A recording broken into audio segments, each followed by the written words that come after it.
Hey there, welcome to the Gyro Step, a Milwaukee Bucks podcast, proudly a part of the Blue Wire Podcast Network and the Gyro Step Podcast Network. I am Ty Windisch. I am joined as always by my not mad, but just disappointed co-host, Rohan Katti. Rohan, how's it going? You know, Ty, I've been better. It's a championship weekend in the NFL without the Packers. Good games nonetheless, but we saw the Bucks get blown out. I definitely need the Sprecher winter lager that I'm drinking right now, but it's much needed considering we just witnessed the Milwaukee Bucks get absolutely shellacked, thumped, just blown out by the Denver. I almost said the Milwaukee Nuggets, the Denver Nuggets, 136-100. Ty, before we get started, I want to remind everyone that they should subscribe on their podcast platform of choice. Make sure you rate 5 stars. We read reviews at the end of the pod, so stick around for that on Apple or Spotify. Make sure you subscribe to the Gyro Step Podcast Network on YouTube, gspn.substack.com. Follow all the Twitter accounts. Ty, let's get into this game. Yeah, I'm glad we got the fun stuff, the GSPN stuff out of the way, because now we can focus on the disgusting display of basketball by the Milwaukee Bucks. I mean, all season long, we've talked about, Bucks usually have not been the healthier of the two teams they played. Some games went bad rest disadvantage, Chris Drew and Giannis in and out of the lineup. They didn't really have any excuse for their play against Denver. Both teams had the same amount of rest. The Bucks are at home.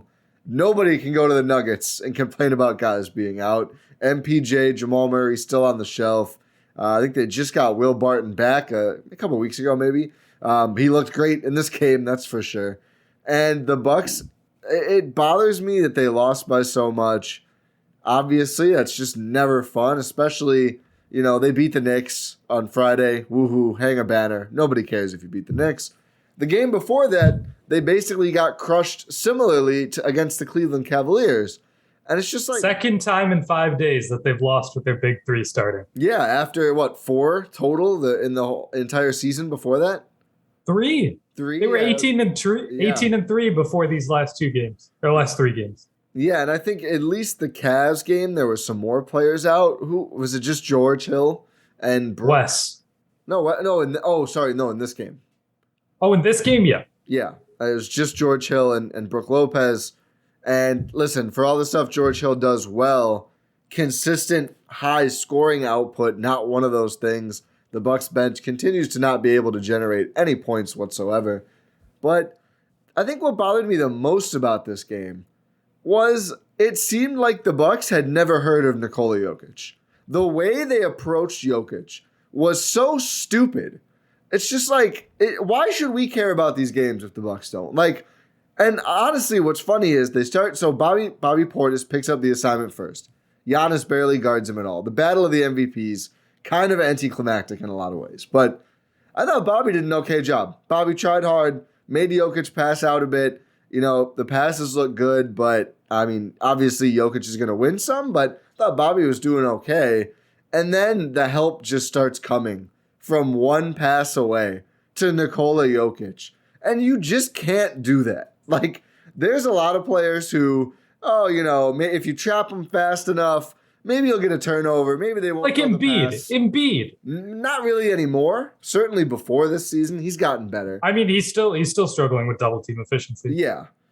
But if there's one guy in the league that you can't send help to in the post from obvious places over and over and over, it's Nikola Jokic, the best passing big man in NBA history, one of the best 5 passers in the game right now for sure, and ever, probably.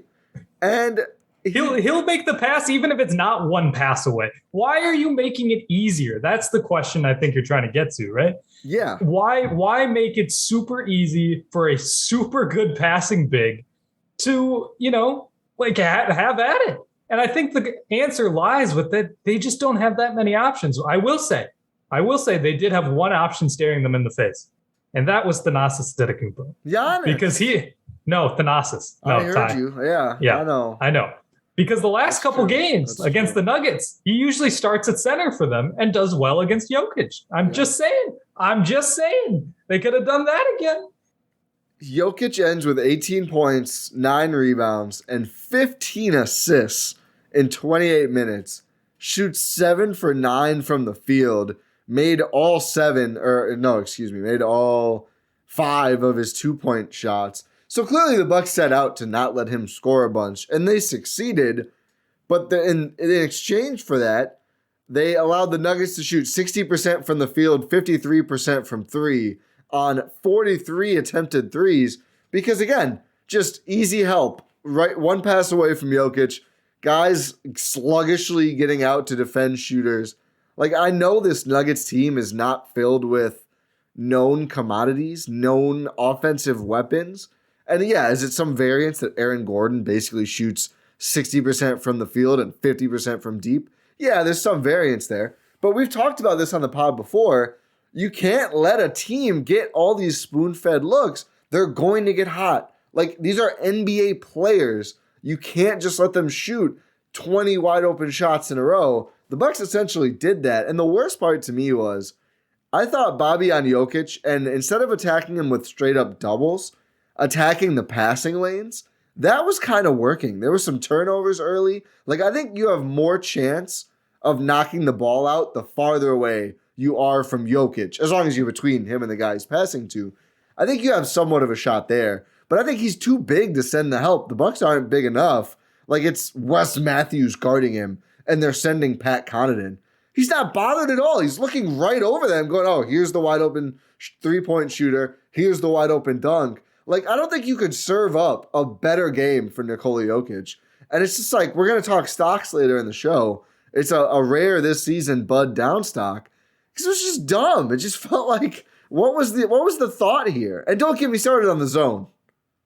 Oh, the zone is hilarious. It's just funny, but that's an every game thing at this point. But I do think one of the things here is that they have less options to really go at. And it's something that we've been talking about for a while now on this podcast. They just don't have any like defensive bigs. They just don't have bigs. It's Bobby and Giannis, and that's it. And if you're not going to do Giannis on Jokic the entire game, in which they didn't, they did go to it late in the second half, though, when the game was already really out of hand. But it felt like just a couple of possessions. Yeah, it was just like, let's see what happens here, sort of thing. But it's like, okay, we get Bobby's not a defensive big. Okay, cool. What else are you going to go to? Yeah. This is what, like, you don't have Brook Lopez. I mean, Boogie Cousins was in the building. He was in the building, but he's not a defensive. He's not a defensive big, though. Honestly, I mean, would you prefer him or Wes Matthews? For me, it's Boogie, and I know, Wes guards up well. At least Boogie is like heavy enough to impede Jokic in one direction. Is he going to hang with him on the perimeter? Absolutely not. Is he going to shut down Jokic? No. Having some real size would have obviously helped, considering Bud did not want to put Giannis on Jokic, and Portis is not that big. Like, he tried hard. He was agitating him. I think he probably would have picked up some I can never say that. Off-ball fouls if he had kept up guarding him the whole game, because he was certainly trying to irritate Jokic, which is not always a bad plan against Jokic. But Wes Matthews, like, that's a joke, man. Like, it's too much. Like, the burden you're putting on Wes Matthews in some of these games is comical. The guy was on the couch until what, a month and a half ago? And now it's like, hey, you're our second option. He just had a knee injury. Yeah, a week ago. Hey, you're our second option against Nikola Jokic. Good luck. Don't worry, we're going to send Pat from one pass away. This is going to go awesome. Imagine telling someone that. Imagine it with a straight face. You work for the Bucks coaching staff. So you see someone out. Oh, how are you going to handle Jokic tonight? We think the classic 1-2 punch of Wes Matthews and Pat Connaughton is really going to send him. I don't know what he's going to do about that. He's just going to be like, wait, what is this? Hopefully he gets thrown off by just the sheer disbelief and surprise of what this matchup is. But I do think sometimes it can be as simple as he can see over those guys. You mentioned that earlier. Like a guy, maybe not Boogie, obviously, but like just another center. My God, just an Bismack Biyombo. Bismack. I can't believe I was so wrong about Bismack, man. That's a rare dub for Ty Windisch. No, I will say. Chris Paul effect? Oh, for sure. Yeah. I think he can still play. And I think I'm taking the dub regardless, but I'm not assuming he's like a legit 16-10 or whatever guy. I think on the Bucks, he's probably like a solid like 6-6 per game because they're just not going to run that much pick and roll. But he would have been helpful to have. Yeah, just literally anyone that's a big. And like that, we're going to be covering the trade dedeadline here in a few days here with the Win in 6 boys, hopefully. So stay tuned for that. Scheduling logistics are firing on all cylinders. Well, we're trying hard. I shouldn't say firing on all cylinders, but we're working on it. I think we have a set time, I think, as of right now. Yeah. But we're going to be covering that, and that's going to be something like, spoiler alert, we're going to be covering some bigs because this team needs a big. There's just no options, and this game is really just a microcosm of what the Bucks have been struggling with this entire season and what they can potentially be struggling with come playoff time. Like, what if you come up against a Joel Embiid? What are you going to do? Yeah. What are you going to do? Put Bobby Portis on it? And it's like, oh, is that? Let's imagine if they put Wes Matthews on Joel Embiid. Bud's going to do that. That's our next playback. Or no, our next playback after Tuesday is the Sixers? Yes. So is it Wizards on Tuesday? Yes, it is. So come for the Wizards for us just like talking about life and probably a lot of non-basketball things because of the Wizards. And then the 76ers game, come to watch our just astonishment at Wes Matthews being the second option on Joel Embiid. It's gonna be an experience. I'll say that. But or who knows? That's gonna be post trade deadline. So that's who knows? True. What are we like a week and a half away? Yeah, it's a week from this coming Thursday. Yeah. But they don't have a ton of options, and it's just sad. Yeah. I mean, it's just like. Let's talk about the zone, though. Let's talk about that. Oh, Christ. So the Bucks decide, as they've been doing every game now, to just go to a zone defense against, one of the most talented passers that the NBA has ever seen. And for all of you non-basketball aficionados out there, a zone defense, if figured out, it's full of holes. It's like Swiss cheese. Yeah. If you can find the holes. Jokic found the holes immediately. Well, and like it's the timing of it too. I would have preferred, if you're going to use it, start in a zone, because the worst thing you can see if you're doing the zone from the other team is hot shooting, right? Because either there's going to be the holes inside, which the Bucks need to collapse early because like they go to the zone when Portis is out, so it's like Jokic just destroying Wes Matthews and Pat Connaughton and whoever is that bottom line. And Portis was in there for some, but he is rotating back and forth. So everyone's coming in the paint. And the Nuggets are just a team of red hot shooters and Jeff Green in this game. And it's just like, it's guaranteed great shots. I want to read you some slash lines. Aaron Gordon, 10 for 17. Nikola Jokic, 7 for 9. Will Barton, 6 for 7. Monty Morris, 7 for 8. Bryn Forbes, revenge game, 6 for 10. Jermichael Green, 4 for 6. Zeke Naji, 2 for 2. Marcus Howard, 3 for 4. Marquette legend Marcus Howard. Facu, or is it Fasu? Fasu? Yeah. He was 0 for 0, so technically perfect. The only two players I didn't read were Austin Rivers, who was 3 for 8, and the aforementioned Jeff Green, who was 1 for 7. Literally, put some respect on Devon Reed's name. He was 0 for 1. I didn't scroll down. Sorry, Devon Reed. So outside of garbage time, they had two guys who literally weren't shooting 58%. I didn't say Bones Highland, 4 for 9. Just embarrassing stuff, man. Like, they just got absolutely torched. And again, to be fair, some of that is out of the Bucks' control. Like, you can contest shots, but if they're going in, like, they're going in. Yeah, but a lot of these, you should contest them. Yeah, I was going to say, like, they skipped step 1 and hope for step 2 way too many times. Oh, my goodness. But yeah, there was a lot of late rotations. There was a lot of guys just getting caught with their pants down. Like, oh, shoot, there's this guy in the corner here. I should be guarding him. Like, I just, like, it happened possession after possession after possession, and that's how you lose by 36 points at home. Yeah, and I mean, again, to the point of, like, how was this the approach to Jokic, who I get that you're not going to have a playoff scouting report for a regular season game against a non-conference team. You should probably be a little bit more prepared for the reigning MVP than the Bucks were. Jokic and Monty Morris ran a screen and roll where Jokic popped, and both defenders went to Monty Morris, so Jokic hits a wide open three. They do it again a couple minutes later. This time, like clockwork, both defenders go with Jokic, who finds Monty Morris for the wide open three. And it's just like all this stuff. It's just like, this is Nuggets stuff, right? Like this is the Nuggets bread and butter. And the Bucks were just like, they were the Nuggets bread and butter. I was trying to do a hot knife through butter thing. It kind of fell apart. Just like the Bucks defense in this game. That's a good way to put it. It's just the Bucks defense fell apart, and this is what we've been seeing. It's not just we're not overreacting to one game here. This is the continuation of a trend that's been going on basically since Boogie left. And I don't want to just attribute it to Boogie getting waived, because I know that it's overplayed, even though it might not be overplayed, but it's just like people are sick of hearing about it. And I understand. What's done is done, right? Like, he's not on the team. I mean, he's in Milwaukee. If you want to keep him there, everyone, just just hit up his agent. I'm sure he'll be fine with it. But I don't know what to do. This is a product of a flawed roster. Like, they have a flawed roster at this point. I don't know what else to say.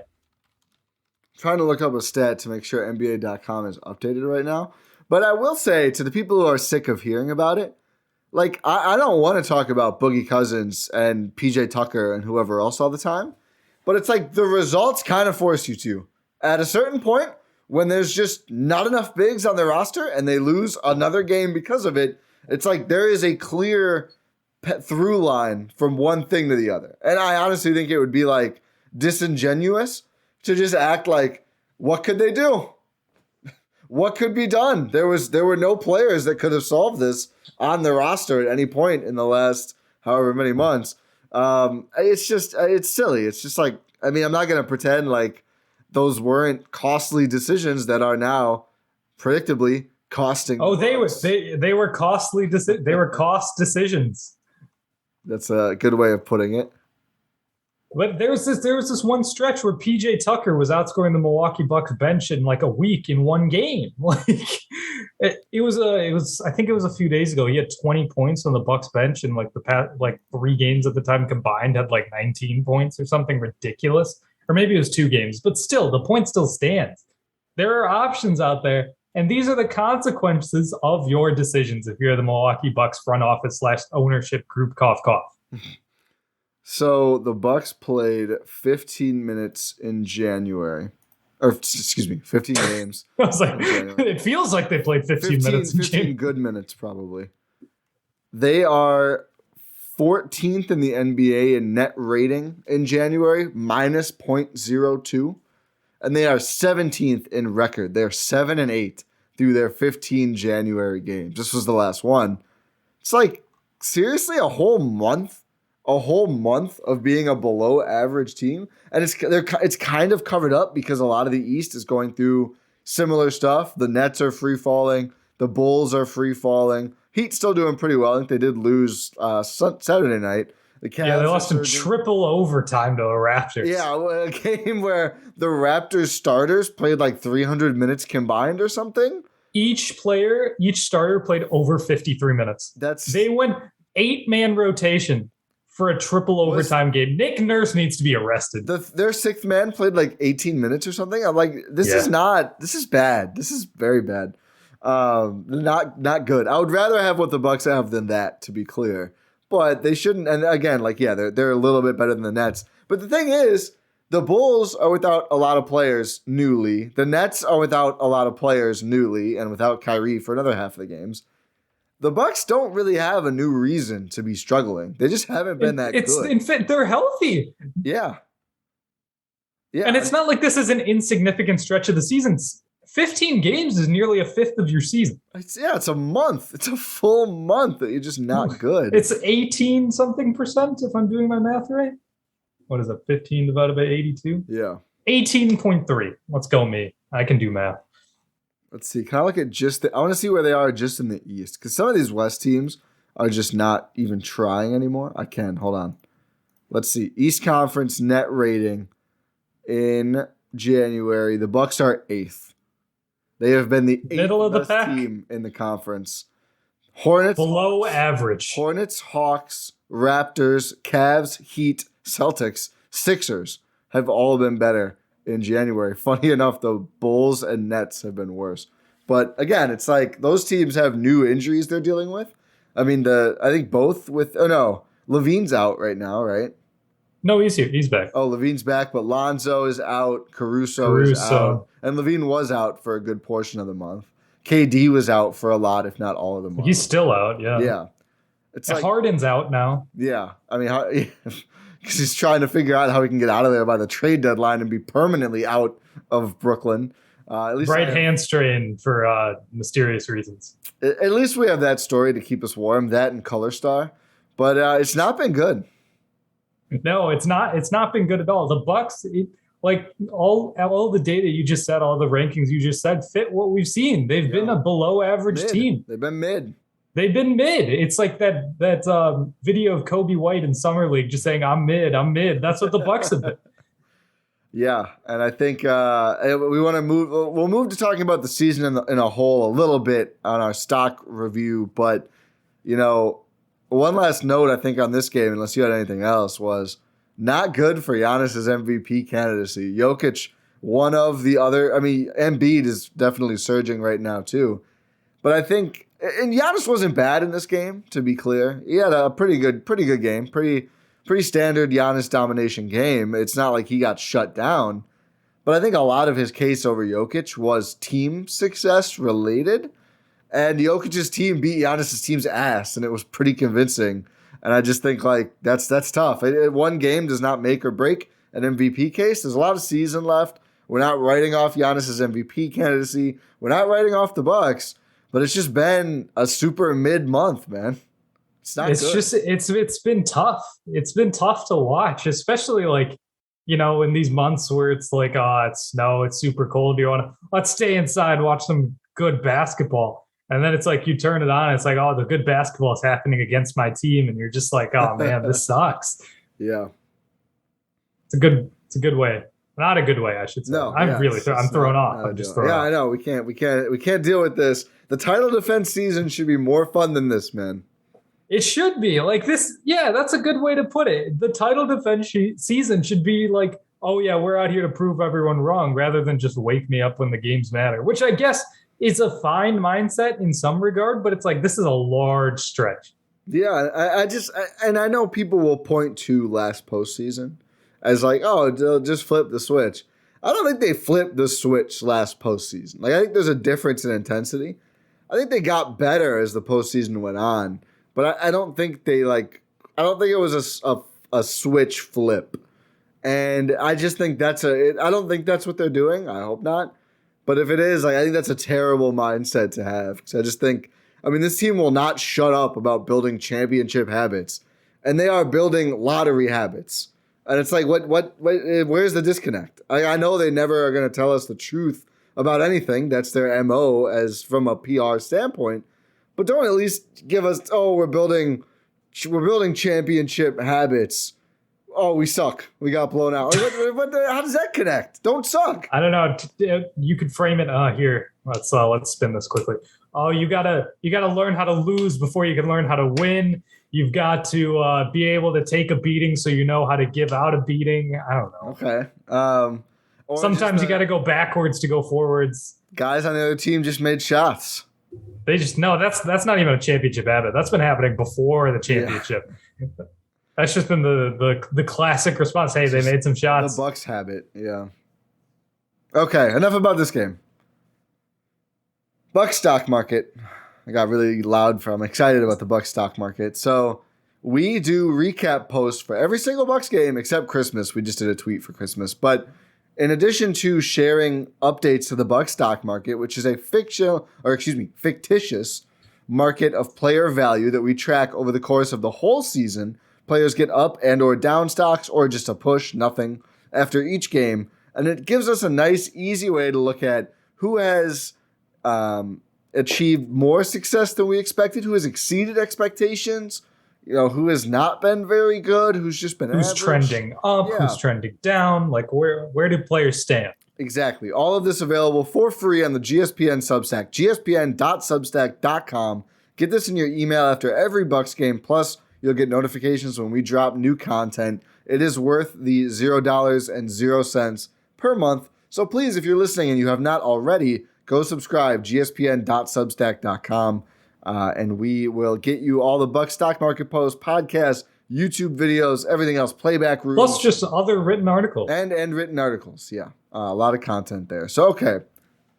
Let's talk about the returns so far. Do you think we should go at any order? We probably don't have to talk about every single one. No, let's talk about let's say where things stand right now, like who's super high, who's super low. Yeah. And surprise, surprise, the highest priced player right now is Giannis Antetokounmpo with 20 stocks, quote unquote stocks. 20 ups, he's plus 20. 20 up stocks. Yeah, plus 20. And our lowest player, again, surprise, surprise, is Semi Ojeleye at -4. Wow, I don't think this time he had a movement. It's been a while. Game 41? 41. Yeah, so 11 games ago. He must have played more then. Oh, no, that's the game where he, he played like 2 minutes and immediately got pulled because he was so bad. Before I think it was that game. He got back-to-back down stocks in game 14 and 15. No valuation change until 41, and then here we are. Yeah, it's just been excised from the rotation. Yeah, something tells me we probably won't do another Shemi up or down stock, considering the trade deadline is coming up. Yeah, he might not be on the roster come next week. Yeah. God, I hope not. If he's on the roster, there's a problem. I agree. But okay, there's a problem. Let's talk about the guys who do play. Okay. So the next highest guy at 14, plus 14 is Jrue Holiday. And I don't think that's really a shocker. Yeah. Like he's been consistently the Bucks' second best player this entire season. Yep. He's been put together a good stretch in December until he got hurt. Now he's been sort of making his way back, still playing really well in a few games now that he's been back. Again, no shock to anyone. I want to pose a question to you. Yeah, pose it. Actually, a two-parter. One, do you think that this season, and I think both times he's gotten hurt, he's been rusty when he came back immediately and then knocked it off. And again, I think now he's back to playing immaculate ball. Do you think this is the best he's looked in a Bucks uniform this season for extended stretches? Oh, yeah, for sure. I think so, too. I mean, we don't have a large sample. Well, I mean, he obviously had some huge playoff highlights, but I think consistently game to game, and even last regular season when he had now that we know it's outlier three-point shooting, he hasn't even really had that this year. He hasn't been shooting that much, which we agree is probably the right thing for Jrue Holiday to do. But, so second question, do you think that is Jrue Holiday fitting in better with the Bucks and getting more comfortable, or just improving as a player, like intrinsically? I was thinking about this during the game. I think it's more of a fit thing. I really do, because he's been the one to talk about, like, him and obviously Bud, Giannis, and Chris. It's like, oh, it's only been 1 year with these guys. Like, it's only been 1 year with Jrue in this group.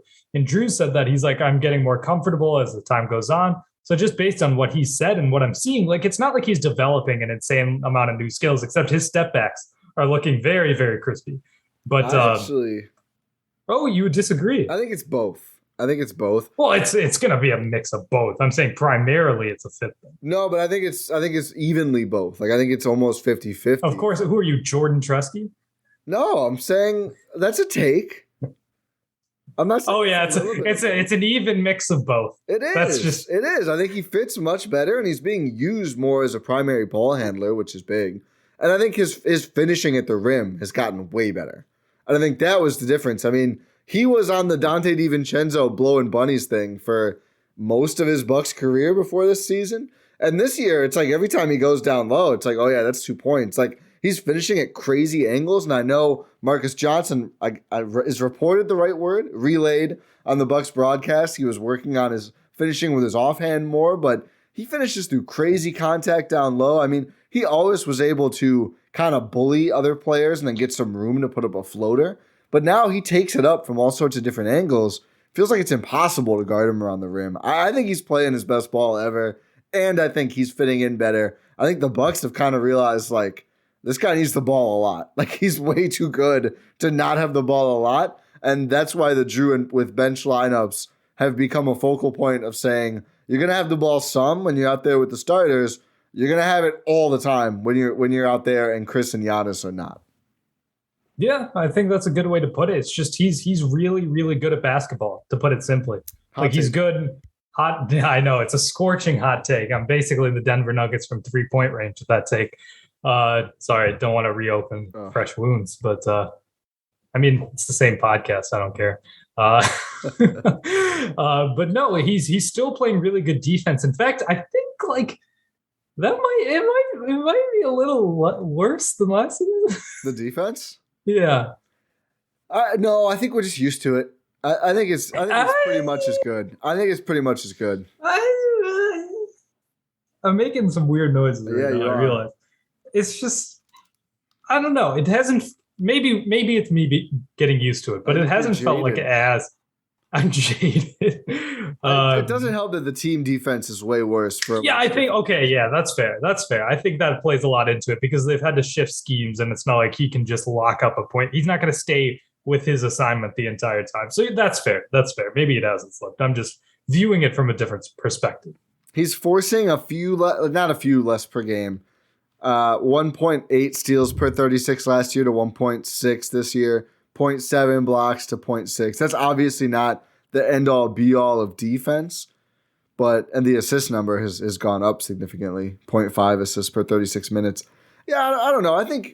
I do think there was a honeymoon period where we were more enamored game to game. And now it's like Giannis, like we're like, oh, kind of a mid Giannis game, 29-9 on 47% from the field, despite shooting a bunch of bad threes. I don't know. Maybe he was a little better last year. I also think when he needs to, he's certainly going to be able to get all the way back there. That's fair. That's fair. Like we've seen it when the lights are the brightest, he's going to perform. So yeah, that was fun. Really. I'm glad we had some Drew convo. It's like a palate cleanser. Yeah, it's like it makes you happy there. Okay, quick hitter. Yes or no? Is he an all-star? I hope so. That's not an answer. I'm worried. That's not an answer, Ty. No. I said quick hitter. Okay. I said no, but it's not on my value. Are you asking my value judgment or what actually happened? What actually will happen? No until injury replacements. I don't know. I'm having. You really are. You're going full Jordan. I'm saying no, but I don't like it. I just think Garland has come on so strong. The Bucks have been so mid. The time he's missed in the rust games have been not beneficial. And I just feel like, but the coaches mean maybe they just give it to him because he rocks. But I mean, like Darius Garland, LaMelo, Trae Young, Harden's probably going to get a spot because he's Harden. Trae Young's already a starter. Oh, yeah, that's right. Who did Levine? Levine. Whatever. Either way, Van Vliet certainly has, I think, had a better year. He's been excellent. Part of it is his per game is inflated. But are they going to give it to Siakam? Because they're not going to give the Raptors two. They might. I don't think. No, there's no way. I mean, why not? The Celtics get two every year. They always suck. They're not going to get two this year. They might not even get one. I think Tatum's going to go. Okay, well, Jalen's not an all-star this year. Probably not. I'll bet anything on that they don't get two. The Bulls had two last year? No? Or was it the Pacers? No. Are you sure? A bad team had two last year, or was it the Celtics? Oh. It was just the Celtics. It's funny that I confused the Celtics with those other two. Yeah, I don't know. Okay, what do you think? I think yes. I'm going to say yes because I'm going to answer it as a quick hitter. We'll find out on Thursday, right? I don't know. I never know. I think it's Thursday. I never know when the dates are. I just start seeing Shams notifications hit my phone, and that's when I know. No, we're not seeing that. It's Ernst & Young, the accounting firm. Is this the briefcase thing? Jesus Christ. That's why we didn't get any leaks. I'm glad the NBA is focused on the important priorities involved with the game, like not letting Woj and Shams spoil the All-Star show. Now the ratings are going to go through the roof. Now that people have to wait. I will say I did have to watch that. It's going to get tweeted, right? You're going to know at the same time. But I don't want to get into a whole thing. Okay. Back to the Bucks stock market. Yeah. The next highest player is Pat Connaughton. No one should be surprised if they listen to this show. No, they really shouldn't. I think they're going to be surprised with how low another guy is, though. Probably. But Pat Connaughton +8. We'll just say it again. Bobby Portis +7. He's the next highest guy. Those dudes have just been balling. Yeah, I think quietly excellent. Sometimes it's been loud. I think quiet lately for the most part for Bobby and Pat. But I think they've just been consistently quite good. But I wonder, does it beg the question, is this recent slide partially to do with those guys coming back to earth a little bit after very strong starts when Pat became the true sixth man and Bobby became a starter every night? I don't know. Maybe not. I think they haven't been quite as good in January, and that's really hurt the Bucks because they just don't have the margin anymore for those guys to not be really good every night. And that is kind of what sets role players apart from set starters, right? Is like the consistency, game-to-game basis. I don't know. They're asking a lot of those two guys. They have been good on the whole for most of the season, but a little quieter lately. Yeah, it's just been... I feel like everything about the Bucks has just been a bit muted, and those two are really the epitome of that, really. Yeah. It's like if Bobby's not going off, Pat's not going off, this team's not going off. No, yeah, because those are... The way the team is constructed right now, and with the current state of health, those are players 4 and 5, basically in importance. So it's like, yeah, if neither of them are playing well, you're kind of tanked, especially when Chris is going to put up random 9, 10, 11-point games and everything else. Yeah, let's just go to that right away. Chris Middleton is at +4. We missed another name. A recent addition to this team is higher than Chris Middleton in stocks, and that's Wes Matthews at +5. He's tied with Thanasis. He is. Thanasis is at +4. Oh, Chris is tied with Thanasis. Not Wes. That says it all right there. I think. Do you think the Bucks again? This is a fake market, so that might be a little bit of me in there. Well, but honestly, like I think Thanasis has played better. When he has played, he's been pretty good, pretty solid.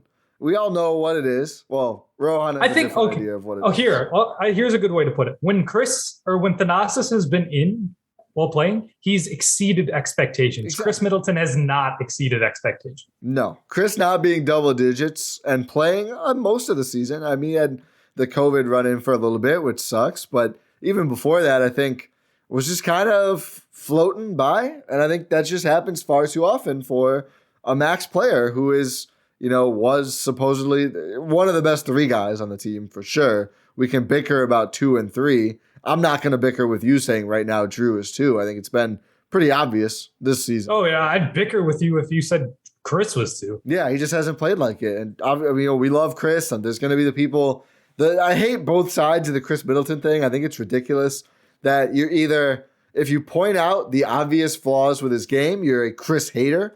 And if you don't want him shipped to Siberia for like Kyle Kuzma and Daniel Gafford or something, you're a Chris. No, please don't tell me you saw that fake trade. Did someone propose that? No, I don't know. No. Oh, probably, okay. I was probably. I would be so upset. Probably they did.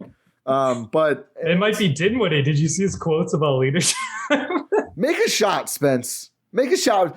Log off of Galaxy Development Portal or whatever the hell. Stop the crypto. Make some baskets. Christ. For those of you who are understanding what I'm saying, Spencer Dinwiddie was asked about leadership and where he feels something about leadership. And he was like, yeah, I spoke up earlier in the year. No one really cared. Like, sorry. I mean, why? That's so funny to me. He's like, yeah, I tried. Just no one listened to me. And I feel like I'm getting ready. I feel like his image of him while saying it is like, you can see why we're having problems. You're not listening to me. And meanwhile, the world is like, why were you trying? It's clearly Brad's team. It's this dude's first year on this team. Hey guys, listen up. And he tried to get a jersey sponsor on the team. Like, he was mad when LeBron, like, there was the Shams tweet about LeBron forming a partnership with Crypto.com. His first quote tweet was, but Galaxy couldn't get a jersey sponsor? Like, bro, why do you think no one's listening to you? I think that's enough Dinwiddie bashing. But that took me out. Yeah, oh, my stomach hurt. We needed that. But Chris has just not been very good. And hopefully he turns that around. There's been some moments, but I mean, for the whole season, or I should say for the season as a whole, it's just been very underwhelming. It's pretty disappointing, honestly. Yeah, there's nothing more we can say about it. I guess for optimism, we know Chris turns it on when the games matter. Yeah. And still, like he's a big game performer. Still nearly 20, 5-5. The efficiency just sucks. Yeah, 44% from the field, 38% from three. Well, maybe it doesn't suck as much as I thought. The twos aren't very good, I think, based on the field goal number. He's got it up a lot. The threes number was terrible. He's actually shooting nearly the same percentage from three as Drew, but Drew has a much better field goal because he takes less threes and makes more twos. Yeah, it's just the 2-point efficiency, really. He'll hit standstill threes, obviously. He'll hit off the dribble threes, like at a decent clip. Better than most players. I don't think it's efficiency at all. I think it's the fact that sometimes he just won't shoot. You just can't. You need him to shoot like 15 times a game. And he'll just float. And it's like, oh, the ball doesn't come to me. I'm not going to shoot. And I think here's something I should do. I'm going to say it on the podcast, so I have to do it. Peer pressure bully you into doing it. Yeah, so one of these days, I'm not going to put a timetable. I'm going to put together like a plot of like Chris Middleton's shot variance about how many shots he takes to see if we can really discern how spread out it really is. It's probably just going to be a lot of games on the low end, honestly. But I think it'll be interesting to see. Yeah. Yeah. So I said it. I have to do it. Said it. I meant it. There's no way around it. The saddest result is just no valuation for every single game from Brook Lopez, who was fine in game one and then has obviously not played since. Just every time I look at it, I'm sad. Just no valuation, no valuation, no valuation. The only player currently, I have to move Langston Galloway, but the only player currently on the team to not have any sort of stock movement, Brook Lopez. Get well soon, buddy. We said this on a... He doesn't know. We said this... I feel like he'd be all right. I feel like Brook would like us. Brook Lopez, come on the pod. Yeah, it's got some time. Yeah. We said this on in a playback room. As soon as Brook Lopez comes back, he's immediately getting 5 upstocks. At least. For sure. We just can't give him movement because he's not playing. No down stocks for the rest of the season, too. It's all rough. Absolutely not. He's down stock proof. That one is gonna. I think that's fair. Honestly, I don't even think that's market fixing or anything. I think that's fair. I feel like most people will agree with us. I think so. I miss him so much, man. Like sometimes I'm just thinking. I'm just like laying in bed. I'm thinking like, man, Brook Lopez. I wish he was playing basketball for the Bucks. It so keeps me up at night. Just randomly signed a vet min and just changed the Bucks forever. It's crazy. He didn't sign a vet min. Oh, a biannual? Yeah. Oh, what was it? The difference between 1.6 million and 2.3 million or something? I think it was 3 something. Was it really? Yeah. So, but still, like a very small contract. Yes. Yeah. I remember being so hyped because I went on Win in 6 and said that Brook Lopez should be a free agent target. That's how long ago this was. This is pre-Eurostep, me on the Eurostep. Yeah, that would have been... That's pre-Eurostep in general. Yeah, 2018 is when they signed him, right? Yeah. That was back when the offseason happened at the same time every year. There were no Mickey Mouse rings. Like, a better time. Good times. I remember I was in Port Washington, Wisconsin. I'll never forget it. Port. Yep. Okay. Other roster moves, or not roster moves. Stock prices worth talking about. I think Jordan Nwora hovering at 2, Dante being a -1. Grayson Allen has taken a tumble recently. He's been as high as 4? Maybe not a tumble. He's been as high as 4. He's at 3. But it's just like he hasn't consistently been up. The last couple of games, it seems like he's rounding a corner a little bit now that he's back from the suspension. Hopefully he can have a good enough game to get an upstock soon because the Bucks certainly, they just need more points. Like, it's very simple. They don't have enough points coming in, and that's why some of those players you just mentioned are not seeing upstocks. Like, Dante cannot consistently score without taking 95 shots to do so.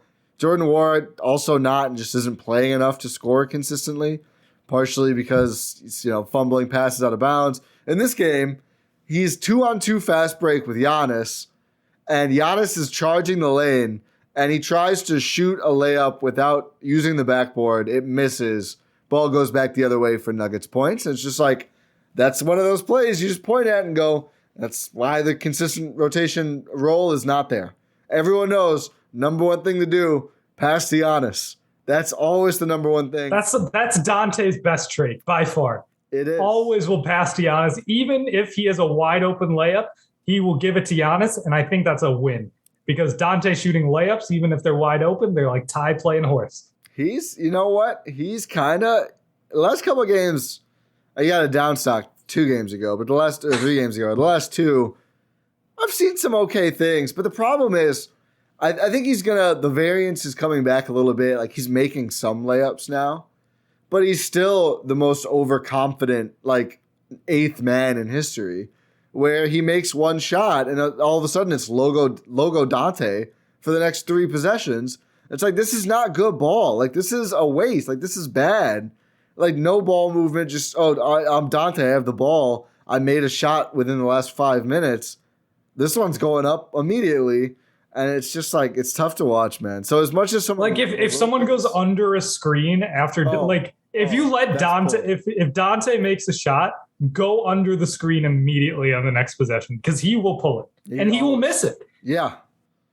I wonder how many games do you think Dante has made multiple threes this season?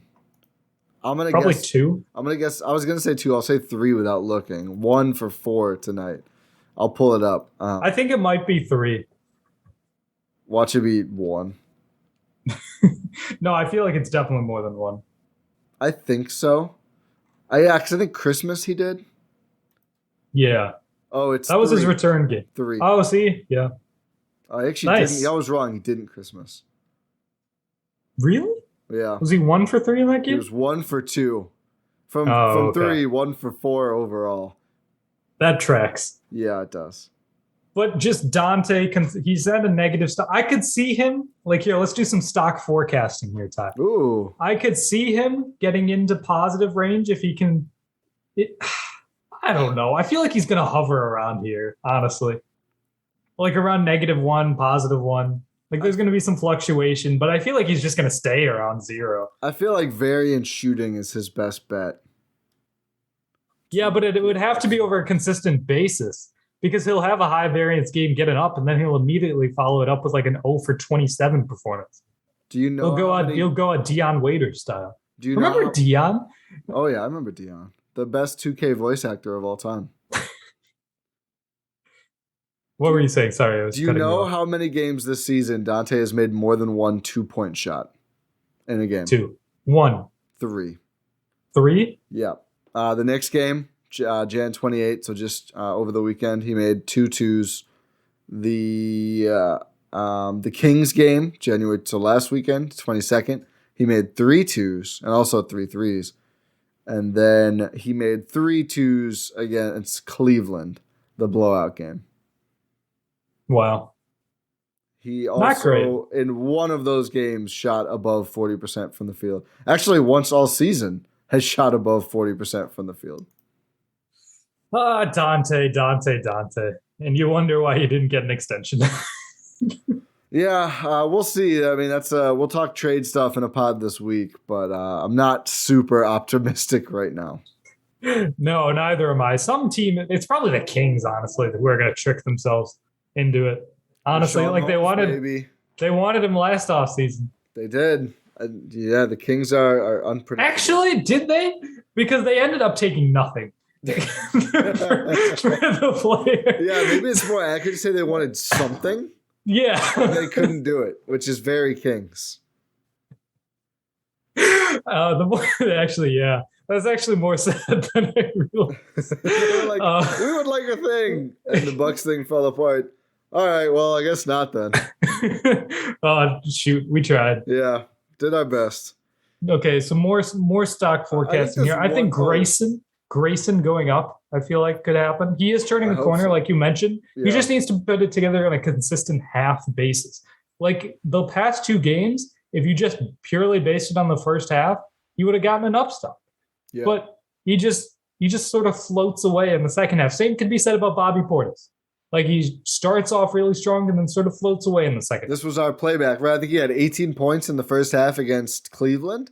And then we were like, what's he going to end with? Like 20, 22? I don't know. I don't remember what he actually ended with, but he never. I think it was 22. Yeah, so he's 4 second half points. It's very common. So yeah, I think now that he's a starter, both of those guys are starters.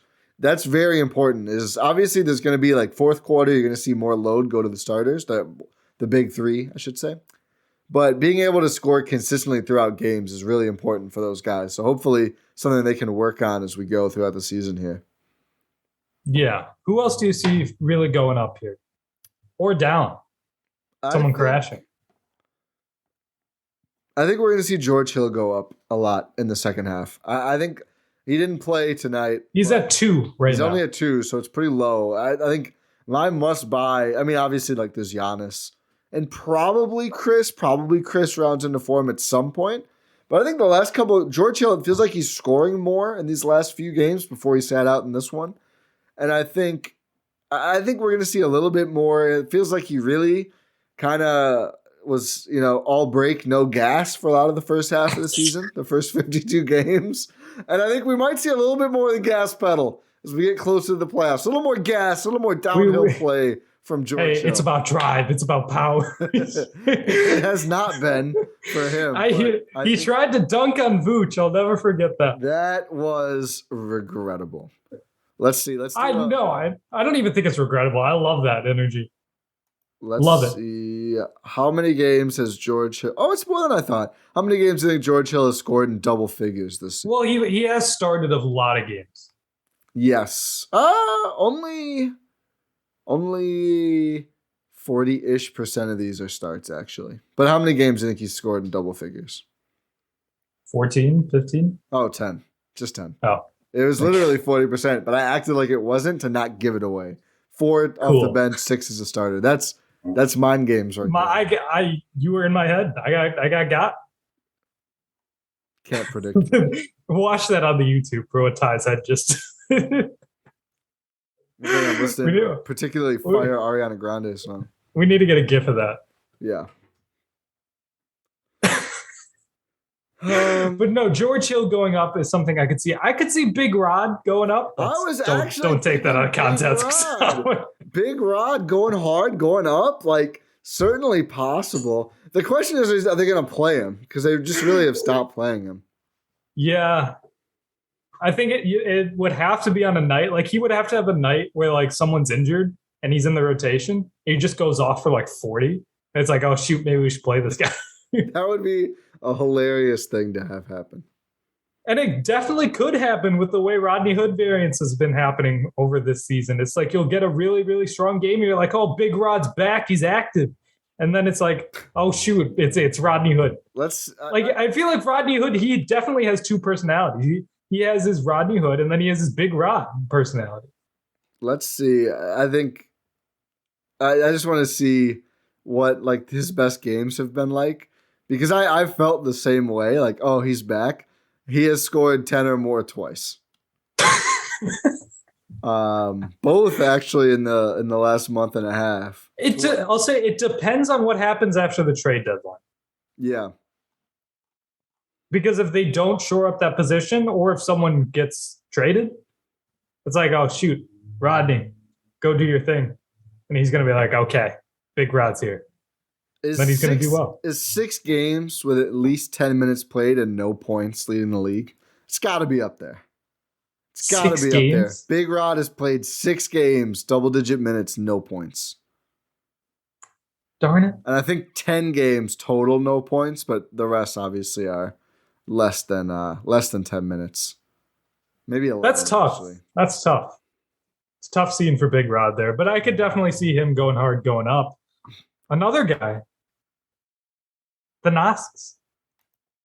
I don't think the minutes are ever going to be there. I'm saying if something happens post trade deadline and they need his minutes, a lot would have to happen. I'm saying things could happen. I think we're going to see a John Horst upstock. You think so? I think he's pulling it out. I think he's pulling the rabbit out of the hat. You know what I was thinking about today? What were you thinking about, Ty? What if, you know what? No, I'll save it. I have a really... No, tease it. Really interesting 3-team trade where the Bucks are just basically getting involved and sending assets to a team who sends a marquee player to another team. Kind of a surprise team, but I think it could work out. Give me one of the teams. Detroit. So it's a Jeremy Grant trade, but it's Jeremy Grant going somewhere else. Okay, I'll try to. That's a good tease. That's a good tease. Imagine Detroit Piston Dante DiVincenzo. Oh, has anything ever made more sense? Not really. It's perfect. It's a former Buck who's washed going. Okay, that's rude. Former Buck going to the Pistons, and it's just like, I don't know. Anything could happen. Anything could happen, including whatever's happening here. I thought you were going to say including Diakite scoring 20, but I don't think that can happen. Ah, dang. And I said anything could happen, including Ty's internet just crashing. That's classic. Yeah, that can definitely. We know that can happen. I think that's a sign that it's probably just about time to wrap it up, eh? I think it definitely is time to wrap it up here and say thank you for listening to this episode of the Gyro Step here on the Gyro Step Podcast Network. Make sure you leave a 5-star rating. Ty, let's hear a 5-star review. This is the first ever in world history 5-star Spotify rating and review, and fittingly, the Trailblazer is named Rohan. Ooh. Rohan Shibu writes us. Says, and he sent a picture, 5 stars on Spotify, a real one. Yeah, and email this to eurosteppod@gmail.com, by the way. We created the new rating system. If you're not on Apple and you still want to leave a review, send a screenshot of you leaving a rating if you can. If not, still say 5 stars in the subject and send your email as a review and we'll count it. We're big tech now. We're a startup now. Rohan and I each have 100,000 shares. NFTs coming next week. But Rohan don't tempt me, Ty. Yeah, I know. Rohan S says, love the pod. Very funny and entertaining. Rohan and Ty have demonstrated incredible chemistry as they tackle all news related to the Milwaukee Bucks.